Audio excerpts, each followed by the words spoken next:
नमस्कार, मेरा नाम आलोक है। आप लाइव स्टीज देख रहे हैं। हमारे विशेष कार्यक्रम सुबह की चाय में आपका बहुत स्वागत है। देखिए, आज रविवार का दिन है और मौसम भी अब साफ कर रहा है। कुछ दिन पहले झमाझम बारिश हुई थी, हालांकि अब मानसून का महीना आ रहा है। आज तारीख है 31 मई। मई महीने का ये अंतिम दिन है और अंतिम तारीख में समझ सकते हैं पूर्णिमा का दिन है। आज पूर्णिमा है और कह रहे हैं आज गर्मी भी काफ़ी है। सुबह से ही देख रहे हैं मौसम थोड़ा बदला बदला दिख रहा है। तो ऐसे में कई सारी पहलुओं पर चर्चा होगी। उम्मीद है आप छुट्टी है तो थोड़ा व्यस्त नहीं होंगे, शांति से हमारे इस कार्यक्रम को देख रहे होंगे। आज थोड़ा छुट्टी भी है, दोपहर में थोड़ा रिलैक्स भी लोग करते हैं, खा पी कर थोड़ा आराम भी करते हैं। कभी वही बात है, ज़िंदगी में कभी कभार फुर्सत मिलती है।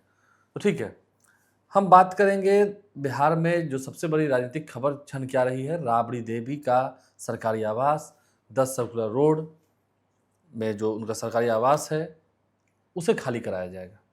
उसे खाली करना होगा क्योंकि वो मंत्री नंदकिशोर राम को अलॉट हो चुका है। भवन निर्माण विभाग के अधिकारी कल पहुंचे थे, वहां उन्होंने मुलाकात की राबड़ी देवी से। और जैसा कि जिला प्रशासन की ओर से भी आया था लिखकर, मैं अगर कहेंगे तो उसे पढ़ दूंगा। उनकी ओर से साफ साफ बताया गया है, जिला प्रशासन की ओर से जो जानकारी मिली है कि राबड़ी देवी को 29 हार्डिंग रोड वाला बंगला आवंटित कर दिया गया है। उनसे वर्तमान में जो आवास में रह रही है 10 रोड से, उससे वहाँ से 9 आवंटित आवास, यानी कि जो 29 माफ कीजिएगा 39 हार्डिंग रोड वाले बंगले में शिफ्ट करने के लिए भवन निर्माण विभाग द्वारा अनुरोध किया गया है। जो उनके अधिकारी थे अनुरोध करने गए थे कि अब आप वहाँ शिफ्ट हो जाइए, आपका वो बंगला है, ये दूसरे मंत्री का है। तो सियासी गर्म है और लोग कह रहे हैं, प्रदेश अध्यक्ष भी उनके कह रहे थे, कल पहुंचे थे, हम देख रहे थे, ये राजनीतिक वेंडेटा, पॉलिटिकल वेंडेटा के तहत राजनीतिक बदला साधने के लिए जानबूझ कर कराया गया। देखिए, निश्चित रूप से अब जो बात है कर्णांकित मकान की बात हम कहते हैं, एयर मार्ट की बात कहते हैं, तो वह मकान अब देखिए नेता प्रतिपक्ष बिहार विधान परिषद के नाम से कर्णांकित कर दिया गया 10 सर्कुलर रोड, जो सरकारी आदेश है। लेकिन राबड़ी देवी लंबे समय से उसमें रही थी, तो अब आप कहिएगा कि उस मकान को खाली क्यों नहीं करेगी। देखिए, आपको जब नीतीश कुमार मुख्यमंत्री बिहार थे तो वहाँ उनका आणे मार्ग मकान होता था। अब देखिए, जब मुख्यमंत्री के पद से हट गए तो सम्राट चौधरी उस मकान में रह रहे हैं। तो देखिए, हटना आना जाना यह सरकारी प्रक्रिया के तहत है। अब आप किसी मकान में रह रहे हैं, लंबे समय से रह रहे हैं, 20 वर्षों से 21 वर्षों से राबड़ी देवी का वही 10 सर्कुलर रोड का आवासीय सरकारी पता का नाम और पता ठिकाना था। लेकिन अब बदली हुई राजनीतिक परिस्थिति में और बदले हुए जब सरकार का सब कुछ बदलता है, नियम कायदा कानून, तो ऐसे में उनको 39 हार्डिंग रोड का मकान एलोकेट किया गया है, कर्णांकित किया गया है। अब देखिए, सबका, अब तो हम लोग जैसे बात कहते हैं कि सबके लिए कर्णांकित ईयरमार्क मकान है, राज्यपाल का हो, विधान परिषद के सभापति का हो, विधानसभा अध्यक्ष का हो, उप मुख्यमंत्री का हो, आपको विधानसभा अध्यक्ष का हो, विधायकों का तक मकान को कर्णांकित किया गया है कि किस क्षेत्र से जीते हुए विधायक किस सरकारी आवास में रहेंगे। तो अब ऐसी बदली हुई राजनीतिक परिस्थिति में, लेकिन तब जो कई तो पब्लिक डोमेन में सरकार मामला उठ रहा है कि विधानसभा अध्यक्ष किस में रह रहे हैं अभी, यह भी एक उठता है। डिप्टी सीएम किस में रह रहे हैं अभी, और जो विधानसभा का अध्यक्ष है उसमें अभी कौन रह रहे हैं। नीतीश कुमार जहां रह रहे हैं बंगले में, वो कैसे अलॉट किया गया है? राज्यसभा सांसद हैं। निश्चित रूप से विपक्ष की ओर से कई सवाल खड़े किए जा रहे हैं, जो कि कहीं ना कहीं सरकार के पक्ष से, सत्ता पक्ष से आपको जवाब देना असहज नहीं है इन सब बातों का। और कई सारे तो ऐसे भी सवाल उठ रहे हैं कि कोई न मंत्री हैं, न संतरी हैं, न एमएलए हैं, न कुछ हैं, वह भी रह रहे हैं। ऐसे भी कई लोग हैं और कई तो बड़े बड़े ओहदे पर हैं, दिल्ली के में है, राज्यसभा में है, लोकसभा में है, और यहाँ पर रह रहे हैं। कैसे रह रहे हैं यह सब देखिए, आपको जवाब देना पड़ेगा। आप जब नियम कायदा कानून की बात करिएगा तो लोगों को बताना पड़ेगा। तो राबड़ी देवी ने खुल्लम खुल्ला कह दिया है कि हम इसी में रहेंगे। अब जो करना है, लेकिन एक बात, किसी चीज को अगर यदि कन्फ्रंटेशन करने की स्थिति में नहीं होनी चाहिए। हम जहां तक देखते और समझ पा रहे हैं कि सब कोई संवैधानिक पद पर है, बड़े ओहदे पर है, तो सरकार की ओर से जिस तरीके से कहा गया है कि 15 दिन में खाली कर दीजिए 10 सर्कुलर रोड, समय तो लगता है थोड़ा। हाँ, निश्चित रूप से समय लगता है। और देखिए, ऐसे में अभी राबड़ी देवी के पति जो लालू प्रसाद वो तो सिंगापुर गए हुए हैं, सिंगापुर आम लेकर के, लीची लेकर के अपने बिटिया के पास। बिल्कुल, तो उनका जन्मदिन भी है और वो भी मनाएंगे, और अपना जो किडनी का इलाज कराया था, ट्रांसप्लांट कराया था, वो चेकअप भी कराएंगे। देखिए, निश्चित रूप से इतनी बात मान के चलिए कि कुछ न कुछ आपको लोक लज्जा भी होती है। अभी लालू प्रसाद यादव नहीं है, तो ऐसे में राबड़ी देवी अकेली महिला हैं, तो आपको इस लिहाज से वहां पर थोड़ा सा समय देना चाहिए। 15 दिन का समय पर्याप्त समय नहीं है, क्योंकि जो आदमी 20 वर्षों तक वहां से ईंट कंकड़ पत्थर, जो उस 20 नंबर जो 10 सर्कुलर रोड का आवास का है, ईंट पौधा पक्षी सब एक दूसरे को पहचान रहे हैं वहां से, और उससे जुड़ाव है राबड़ी देवी को, तो थोड़ा सा समय दीजिए, थोड़ा सा बात करिए, फिर उसके बाद खाली तो करना ही है। कोई तो देखिए, सरकारी पता ठिकाना नाम पता है तो वो आपका अपना नहीं होगा, यह तो राबड़ी देवी बखूबी समझ चेंज रही होना ही है। है, बिल्कुल, सम्राट चौधरी का भी बदला है, बिल्कुल। तो सभी ये नेताओं का बदला है। निश्चित रूप से, तो आप समय दीजिए, स्पेस दीजिए, निश्चित रूप से राबड़ी देवी खाली कर देंगी। वह भी कन्फ्रंटेशन, सरकार से झगड़ा लड़ाई नहीं मोल कोई लेना नहीं चाहते हैं, कोई नहीं चाहता है, लेकिन हाँ तो समय इतनी तो होता हाँ, है, समय निश्चित सीमा रूप से, होती है, और देखिए अब कब तक खाली होना है, लेकिन हाँ खाली तो होना है, ये बात देता है, निश्चित रूप से। क्योंकि ये नीतीश कुमार की सरकार नहीं है, सम्राट चौधरी की सरकार है। बिल्कुल। चलिए हम बात करेंगे बिहार में जो अब करप्शन पर नो कॉम्प्रोमाइज की बात सम्राट चौधरी ने कही थी, बिहार के मुख्यमंत्री हैं, कि जो शॉर्टकट के माध्यम से अमीर बनना चाहते हैं, राजा बनना चाहते हैं, वो नहीं हो पाएगा। देखिए, और तो ऐसे कई लोगों पर हुआ है, ऋषु श्री पर जो बिल्कुल। मामला हुआ, एसयूवी ने छापेमारी की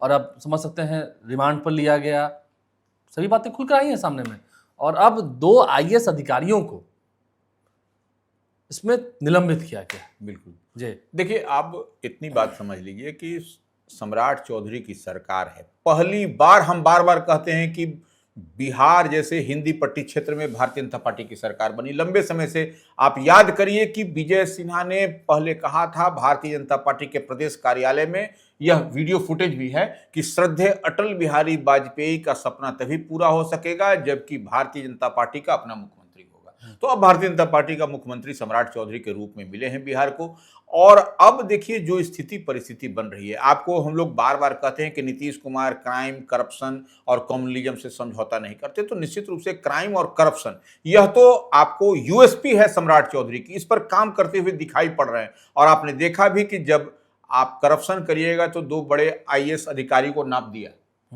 कोई उसमें इधर उधर नहीं लगा, और देखिए उनका मुख्यालय भी अटैच कर दिया गया, मुख्यालय आपका रहेगा यहाँ। तो इतनी बात मान के चलिए, और जो अकूत संपत्ति के मालिक है, अकूत संपत्ति, ये जो यीशु श्री है, जो आपको जो है वो अकूत संपत्ति के मालिक हैं, और ऋषु श्री सॉरी, तो वो ऋषु श्री अकूत संपत्ति के मालिक हैं, और टेंडर कराते थे, मैनेज कराते थे। टेंडर बताइए, ऐसे ऐसे माफिया बिल्कुल जो सरकारी टेंडर मैनेज कराएं, कई आईएएस अफसर को अपने जेब में लेके चले, उनसे जेब में लेके चला, इन द सेंस की है कि आप उनसे काम करवा रहे हैं और बस बदले में उनको पैसा मिल जा रहा है और काम हो भी जा रहा है लोगों का, जिसको चाह रहे हैं उसको टेंडर दिला रहे हैं। देखिए, तो गलत बात है। देखिए, यही अब बीच का, हम लोग मान लीजिए कहते हैं कि बिचौलिया, दलाल भी कहते हैं, ये बिचौलिए की भूमिका में थे, और इससे अब इनकी आय जो है सो दोगुनी तिगुनी बनती थी। और साथ ही वैसे व्हाइट कॉलर जो अधिकारी, जो नेता अधिकारी जो भी साथ में है, उनका भी आय जो है सो आप देखिए कि क्या होता है। किसी को आईफोन पहुंचा रहे थे, किसी को आम पहुंचा रहे थे, बिल्कुल। और विदेशों तक पैसा पहुंचा रहे थे। तो विदेशों तक पैसा पहुंचाना अब निकल गया। अब सम्राट चौधरी ने कह दिया है कि ऐसे लोगों का बेऊर जेल है सुरक्षित, उनके लिए बनवाया गया है, खूब सुसज्जित किया गया है, चिंता करने की जरूरत नहीं है, आप वहां रहिए, आराम से रहिए, कोई आपको टेंशन तनाव नहीं लेना है, सरकारी खाना खाइए और रहिए। 2 आईएएस अफसर को निलंबित किया गया। वही हम कह रहे हैं कि अब जो जितनी बात छन करके आ रही है, जो टेंडर घोटाला का जो बात है, तो आप इतनी बात मान के चलिए कि लाखों करोड़ों की संपत्ति इन्होंने, अकूत संपत्ति अर्जित की है। अभी तो छोटा सा मिला है, अभी और देखिएगा कि क्या आने वाले समय में और क्या क्या होता है। कई लोग इसकी जद में आते हैं, कई लोग का रास्ता उधर आपको बेऊर की तरफ दिखाई पड़ेगा, यह भी जान लीजिए, क्योंकि सम्राट चौधरी ने कमर कस लिया है। हमको सफाई अभियान लगना है, कोई नई यूएसपी के साथ वह काम कर रहे हैं, और इतनी बात मान के चलिए कि आने वाले समय में आपको कई ऐसे और इन लोगों का स्पीडी ट्रायल भी होगा, स्पीडी ट्रायल होगा, संपत्ति को आत्मसात करेगी सरकार, सब कुछ आपका धरा का धरा रह जाएगा, कोई पैरवी, कोई बात नहीं सुनिए। बताइए, सम्राट चौधरी को इस मामले में भी कई तरीके से पैरवी, फोन पैगाम सब तरह से गया होगा, ऐसा नहीं कि नहीं गया होगा। लेकिन अब कहां फोन उठ रहा है, लेकिन अब तो फोन उठना ही नहीं है, ये सब मामले में कोई कॉम्प्रोमाइज नहीं। हाँ, वही कह रहे हैं, तो मानने को तैयार नहीं, और काम होगा, आपको काम 100% दिखाई पड़ेगा। आप देखिएगा कि आने वाले समय में थोड़ा सा और रुक जाइए, देखिएगा यह टेंडर अभी और कार्रवाई होगी और लोग इसके जद में आएंगे। बिल्कुल। तो ये बातें छन के आ रही हैं। देखिए, अब कल से, यानी कि कल 1 जून हो गई तारीख, कल से सरकारी बसों का किराया भी बढ़ जाएगा। आम लोगों की जानकारी की बात, सरकारी बसें जो चल रही हैं, एक तो पेट्रोल डीजल की कीमतें बढ़ रही हैं, ठीक है, इसके अलावा सरकार अपील कर रही है कि आप सरकारी बसों का जो पब्लिक ट्रांसपोर्ट है उसका इस्तेमाल करें, तो सरकारी बसों का किराया बढ़ेगा क्योंकि डीजल के दाम बढ़े हैं। कई इलेक्ट्रिक वाहन भी हैं, ठीक है, लेकिन डीजल वाले भी वाहन हैं, और उसको देख के फिर जो प्राइवेट बस वाले हैं वो भी दाम बढ़ाएंगे अपना, क्योंकि पेट्रोल डीजल दोनों का दाम बढ़ रहा है। देखिए, आपने देखा कि जिस तरीके से सुधा दूध ने बीते दिन अपने प्राइस में इजाफा किया, अमूल दूध ने भी बढ़ाया, अमूल दूध ने बढ़ाया, लेकिन अब देखिए वह तो सुधा दूध का, आप देखिए जो काऊ मिल्क या जो भैंस की दूध आप घर पर लेते हैं, ऐसे आप सुधा के अलावा आप देखिए क्या उसकी स्थिति दिखाई पड़ रही है।